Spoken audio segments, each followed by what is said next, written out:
questions. We got Ken Lewis, who asks, the ATF's new rule went into effect on 80% receivers and not much changed.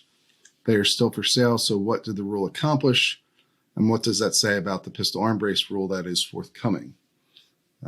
You want to give that one a shot? Sure. Yeah. So what did change is essentially the availability of complete kits. So your incomplete receivers with the jigs and the instructions on how to totally complete it.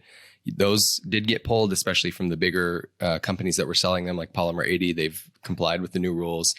But as you pointed out, all of the individual components are still around. And the ATF realizes this.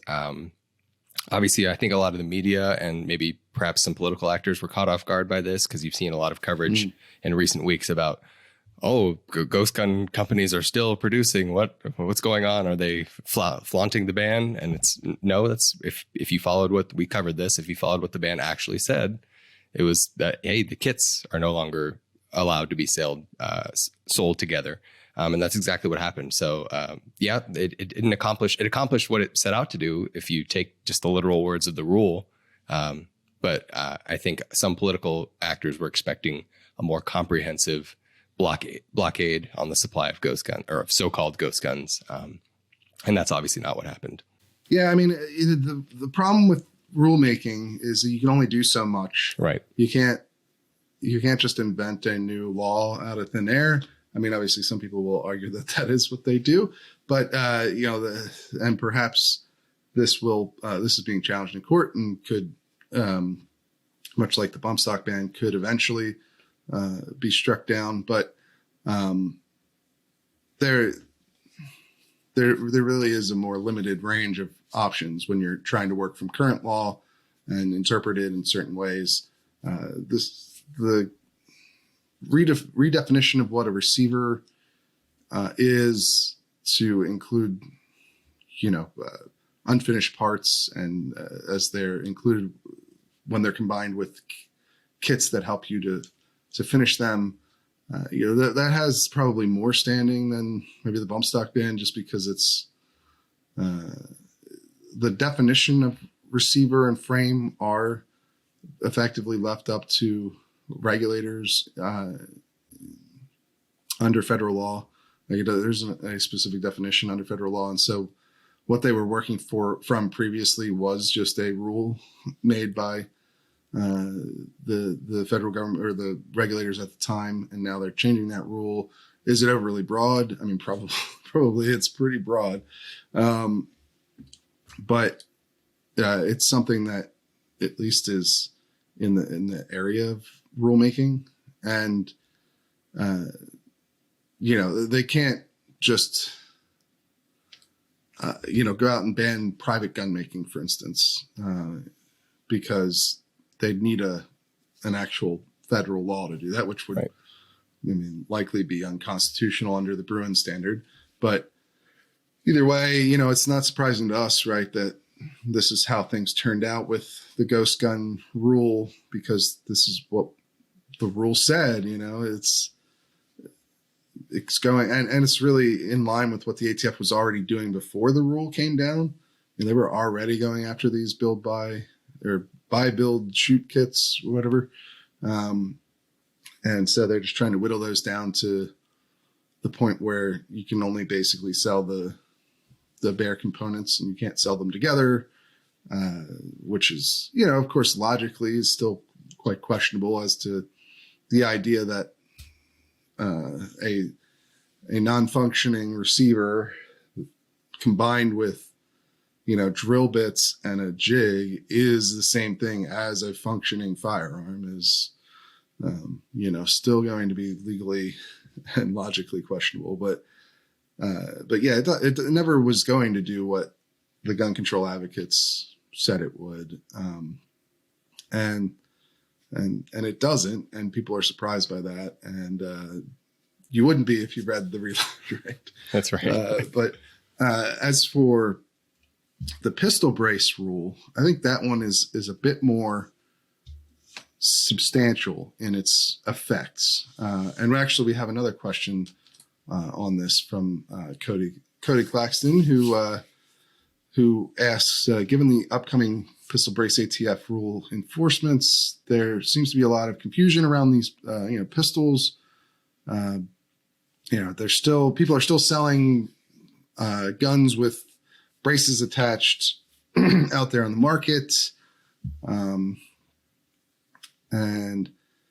There's still plenty of people making these firearms at the moment. And so he's asking how is that going to work once the rule goes into effect? How's the registration process supposed to work? And then, he has another question about if you just remove the brace, what is that? How's that gun come out legally? Now, obviously, we can't give any sort of legal advice, but I think there's a couple interesting parts in there. But First, let's just start off with what the pistol brace ban is going to do, right? And effectively, it creates, now the final rule isn't out yet. This is an important thing. We have the draft that was published. Then there was the comment period where there were quite a lot of comments given on it. One of the weird things about the pistol brace rule is that it seems to have gotten, it's, in my opinion, it is far more substantial than the ghost gun rule. The ghost gun rule was honestly less about ghost guns and more about fixing issues they had in court with their definition of receiver, because there were people prosecuted for being felons in possession of a lower receiver of an AR-15. But the problem with that is that the definition of receiver doesn't fit. The previous definition didn't really fit the lower receiver on an AR-15. It didn't have the parts that were required for it to be a receiver under the rule. And so there were cases that started getting thrown out for that. And that was, I think, more the main catalyst for that rule change, even though the political focus was all on ghost guns and ghost gun kits. The more substantial change had to do with that. So they could basically clean up this definition that they'd had for 50 years, something like that. Yeah. And it just doesn't have that much of a practical effect in real life on the vast majority of people. Whereas the pistol brace rule has the potential to affect millions of American gun owners.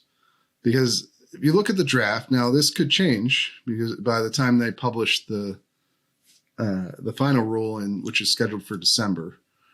But that would effectively make most any gun that has a pistol brace attached to it legally a short barrel rifle or shotgun. Because if you look at they came up with this whole numbering, it's like a scorecard system. Yeah. Right. Yeah. It's still fairly subjective, but really you run through the point system, and most every popular brace on any kind of gun is going to run afoul of that point system. Like the vast majority of them will be classified as short barrel rifles, which is a problem, right? Because short barrel rifles under the National Firearms Act require registration and a tax stamp, and is a federal felony, not to register and pay your tax on short barrel rifles. And you can't build them either without authorization from, without going through the registration process. So you can't retroactively go through that. Now there's some evidence that they're going to, and the rule either talks about, then perhaps an amnesty period where people can register the ones that they already have. Now, the ATF's position on all this stuff is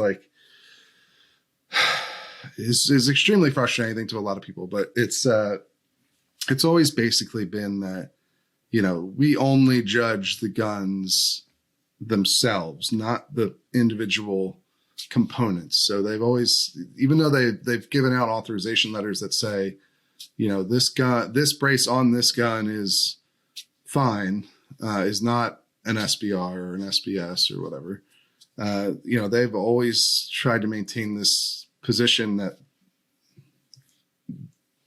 they can't give categorical approval to anything, and so they can only judge guns that they actually have. And you can't. It's not even like you can actually. This is still a case under this new under the draft regulation, and so it's still kind of like, well, we can't really judge any of your guns unless we personally see the individual gun itself. And, the only time that happens is if they're recovered in a crime.